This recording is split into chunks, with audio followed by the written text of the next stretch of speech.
안녕하세요. 주식정보 사무분석 애널리스트 사고판다입니다. 오늘도 항상 오늘도로 시작하는 것 같은데 오늘도 외국인 기관이 거의 1조 원가량 매도하면서 코스피가 1500을 지지하지 못하고 5% 이상 하락하는 모습, 그리고 코스닥도 외국인 기관의 양매도로 인해서 5% 하락했고 선물도 마찬가지입니다. 일단은 오전, 점심 이전에 사이드카가 코스피, 코스닥에서 나란히 이제 울리면서 좀 하락세를 시작을 했고, 그것의 이제 가장 큰 이유라고 하면 바로 어제 새벽에 나왔었죠. 한국 시간 아침에 나왔었는데, 미국에서 트럼프 대통령이 약 2,500조 원 가까운 그런 슈퍼 부양책이 미국 상호 통과에 실패했다라는 그런 뉴스가 나오고 기사가 나오면서 미국 선물 3대 지수가 하한가, 그리고 원유 가격이 급락을 하면서 아침부터 이렇게 좋지 않은 그런 흐름을 보였습니다. 그러다가 점심시간쯤에 외국인이 뭐 천억 원가량 갑자기 매수를 하면서 반등하나 싶었더니 마지막에 이제 더 꼬라박는 그런 모습을 보였습니다. 일단은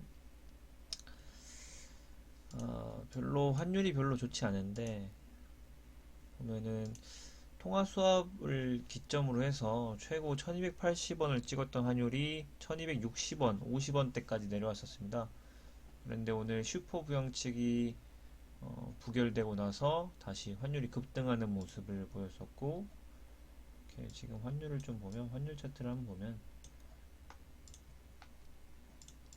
지금 제가 보여드리는 게 코덱스 미국 달러 선물 레버리지라는 ETF 차트인데, 사실은 이런 기술적 반등으로 해서 일반적인 종목이었다면은 이렇게 긴 윗꼬리 양봉이 달리고 다시 돌파하다가 실패해서 주저앉는 종목은 아마 이 정도까지 다시 다지고 올라가는 건데, 워낙에 지금 시기가 시기이다 만큼 이 중간에 이런 중력을 무시하고 오르다가 다시 하락하는 모습을 이렇게 보였었는데, 사실 저도 오늘 좀 많이 걱정됐었습니다. 왜냐면은 이렇게 이런 기술적인 분석 모조리 다 무시하고 이 정고점을 오늘 뚫어버린다면 오늘 또다시 10% 이상 급락하는 그런 모습을 보였을 텐데, 다행히 좀 달러가 장 후반에 좀 주저앉는 모습을 보였었습니다.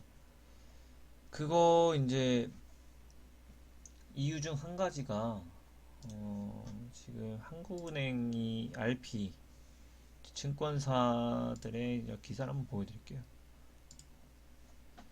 지금 현재 원유와 달러, 뭐 ELS, 뭐 ELW, 엄청나게 많은 ETN, 많은 파생 상품들이 있는데, 이런 파생 상품 마진콜 때문에 많은 증권사들이 지금 좀 위험에 빠져 있다. 이렇게 한 달러 마진콜 문제로 대형 증권사들 유동성 위기 조짐이 보이자 한국은행이 긴급하게 지원에 나섰습니다. 또 좀 신기했던 게 아침에 뉴스에는 조금 이 뉴스와 조금 좀 결이 다르다고 해야 될까요? 한국은행에서 이런 CP, 뭐 일반 증권사들과 뭐 금융권들과 뭐 정부의 보증이 없으면은 지원할 수 없다.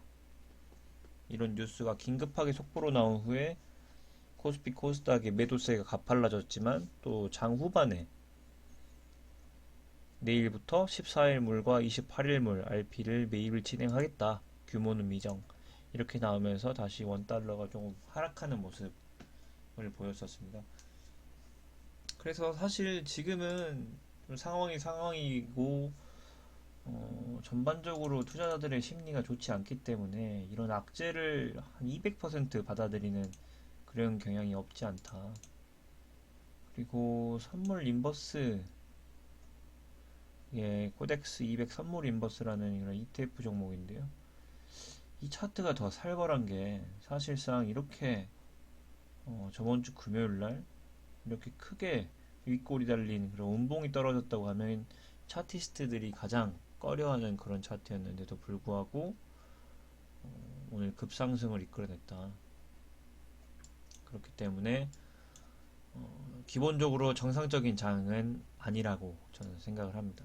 그래서 지금 워낙에 투자자의 심리가 안 좋고 오늘 이런 트럼프의 2,500조 가량의 그런 부양책도 일단은 상원에서 막혔기 때문에 별로 좋지 않고, 오늘도 원유, 이거는 이제 삼성 레버리지, 원유가 오른다는 것에 조금 투자를 하는 그런 레버리지 상품인데, 오늘 또 원유가 많이 급락을 했었습니다. 거의 마이너스 26%까지 빠지면서 다시 원유 가격이 20불 아래로 가는 게 아니냐 라는 얘기가 나왔었지만, 중간에 뉴스에서 미국 셰일가스와 오펙의 그런 감산 협의가 있다 라는 그런 얘기가 나오자 조금 낙폭을 축소하는 모습을 보였었는데, 오늘도 여김없이 최저점을 좀 기록을 했다.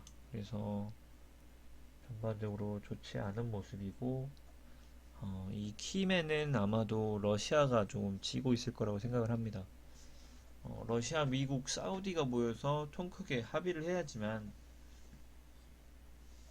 이 원유 가격이 상승을 하면서 지금 현재 공포에 떨고 있는 그런 디플레이션, 장기 디플레이션에 관한 그런 우려를 떨칠 수 있기 때문에 그런 합의가 없는 한 좀 힘들다고 보고요. 지금 아직도 트럼프 대통령이 협의할 생각을 안 하고 조금 원유에 개입하면 러시아를 경제적으로 제재하겠다 이런 얘기를 하고 있어서 단기적으로는 별로 좋지 않아 보입니다.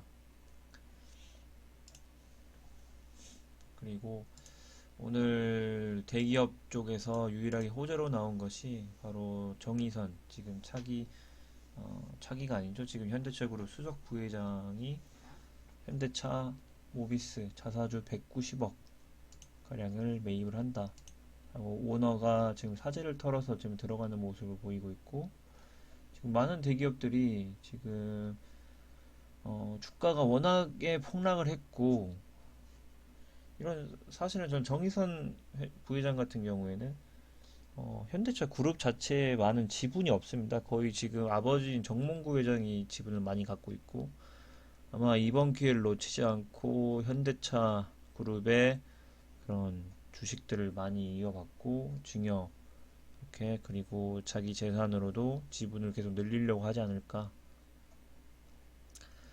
그래서 사실 좀 안타까운 것이 이제 개인 투자자들이 이런 폭락장을 잘 이용을 해서 좀 없는 사람이 좀 있게 만드는 그런 흐름이 만들어져야 되는데, 기본적으로 이런 기업가들이 이런 폭락장을 훨씬 바란다는 거. 왜냐면 이렇게 재벌 3세, 4세들은 합법적으로 이제 증여세를 낮출 수 있는 기회가 바로 이런 글로벌 금융시장 위기거든요. 사실은 우리 1억을 갖고 있는 뭐 개인들이 이런 금융위기 때문에 무너질 일은 적습니다. 하지만 이런 대기업, 이런 금융지주, 이런 큼직큼직한 기업들이 이런 금융위기, 대형 금융위기 발에 쓰러지는 경우가 훨씬 많은데, 이렇게 사재, 200억 정도의 사재를 털면서 자기 미래를 위해서 투자를 한다. 이런 게 바로 이제 반대로 이루어져야 되는 것인데, 사실은 조금 안타깝습니다. 이렇게 이 사람들은 이렇게 공포를 느끼지 않고 이렇게 들어와서 이제 뭐 미래를 이렇게 조금 창출해 나가려고 하고 있는데,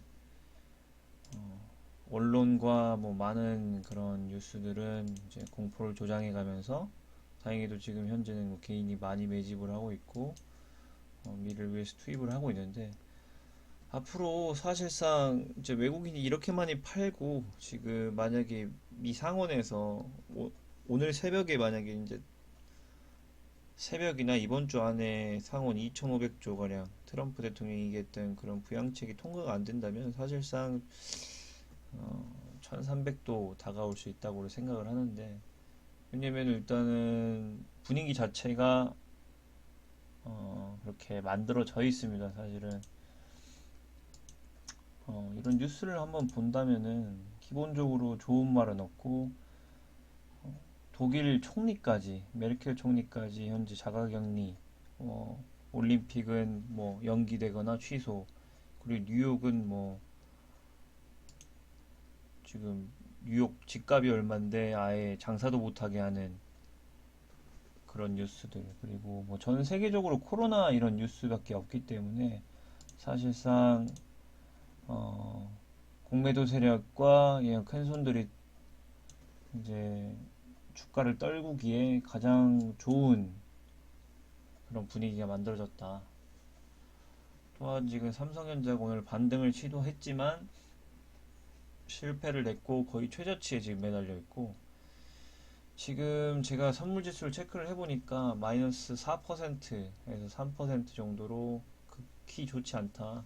그리고 현재 반등의 기세도 보이지 못하고 계속해서 떨어지고 있다는 점을 봐서 단기적으로는 상당히 좋지 않습니다. 하지만 지금 사실 제가 생각했을 때 신용 물량도 많이 줄었고 단기적으로 투자하려고 하는 사람들은 다 손절을 하고 나갔다고 생각을 하고 지금 버티고 있는 사람들은 1년, 2년, 그리고 5년 후에 그런 미래를 보고 투자하시는 분들이라고 생각을 해서 저는 사실 큰 걱정을 하지 않고 있는데 근데 제가 지금 하나 조금 걱정돼서 말씀드리고 싶은 것은 지금 3월 달이 지금 코로나에 의해서 묻혀 있지만 사실 회계감사 기간입니다. 그래서 상당수의 많은 코스닥과 코스피 좀 재무가 부실하고 문제가 있는 기업들이 퇴출될 가능성이 많은데요.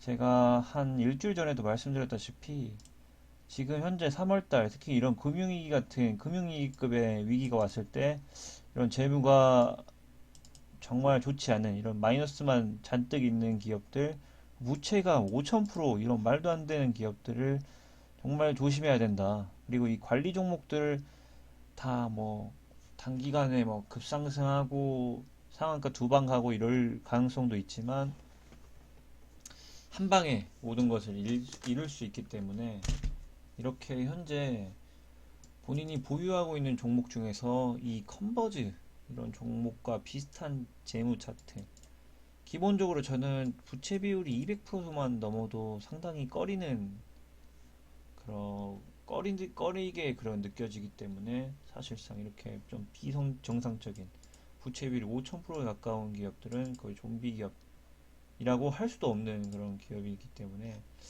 이런 종목들을 지금 걸러내는 작업을 꾸준히 해야 되지 않나. 어, 이런 뭐 삼성전자, 현대차, 뭐 LG 뭐 이런 기업들이 저는 이번 금융위기 때 망할 거라고 생각하지 않습니다. 그런데 이렇게 동전주 그리고 이렇게 뻘건 종목들 부채 비율 500% 이상 500% 초과 1000% 초과 이런 종목들을 정말 잘 걸러내고 그런 뭐 종목이 뭐 분명히 지금 마이너스 50%일 수도 있고 60%일 수도 있지만 40%라도 건지는 그런 모습을 가져야 될 겁니다. 이렇게 외국인들이 뭐 하한가에 매수하고 이런 거에 이런 수급에 이끌려가서 이런 기업에 투자하게 되면 저는 아마도 이 기업은 조금 살아남을지 힘들지 않냐라고 생각을 하는 게 일단 기술적으로 봐도 해먹고 다 나갔습니다. 사실상 기술적으로 봐도 뭐 급상승해서 상한가가 뭐 거의 네다섯 번 나오는 이런 비정상적인 흐름이거든요. 이게 바로 여기서부터 치면 상한가 거의 10방 나온 겁니다. 그리고 나서 지금 이제 작전이 끝나고 금융위기 핑계 대서 이제 막 마무리 작전을 쓰고 있는 것 같은데 일단 기본적으로 이런 유동성이 풍부하지만 많은 기업 서로를 믿지 못하는 그런 시기에 시총에도 많은 신경을 쓰셔야 됩니다. 사실은 2천억 이하, 5천억 이하 종목을 사실 지금 새로 매수하는 건 피해야 한다. 그리고 이런 외국인이 이렇게 투자를 하고 있다고 해도 재물을 보고 이렇게 빨간 기업들은 절대 들어가지 말라. 뭐 안 봐도 뻔한 게 다 똑같습니다. 이렇게 예, 다 똑같죠. 웬만한 부채 비율 다 비정상적으로 6%에서 3000%까지 오르는 종목들은 정상적인 종목이 아니다. 이렇게 3.0%에서 200% 줄어들었다고 해도 저는 2, 3년 안에는 터치하지 않을 거라고 좀 생각을 하고, 제가 말씀드리고 싶은 거는 지금 우량주 누구나 다 알고 있고 튼실하고 돈을 버는 법을 알고 있는 기업들을 지금 마이너스 30% 40%라고 손절할 필요 전혀 없다. 오히려 지금 추가 매수를 고려해야 될 때고, 뭐 분명히 뭐 1100까지 1000까지 떨어질 수 있겠지만 그게 뭐 단기적으로 팔 게 아닌데 망하지 않을 기업이고 살아남을 기업인데 무슨 상관이 있을까?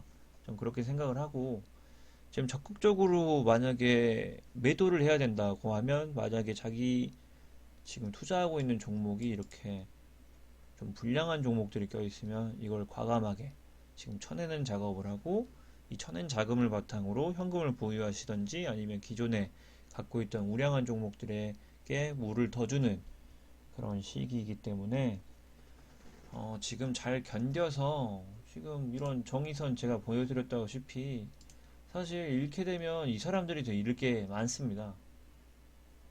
뭐 1조씩 갖고 있던 사람이 갑자기 한순간에 망해서 뭐 100억 갖고 있고 이러면, 50억 갖고 이러면 이 사람들이 더 화병이 걸릴 일이거든요.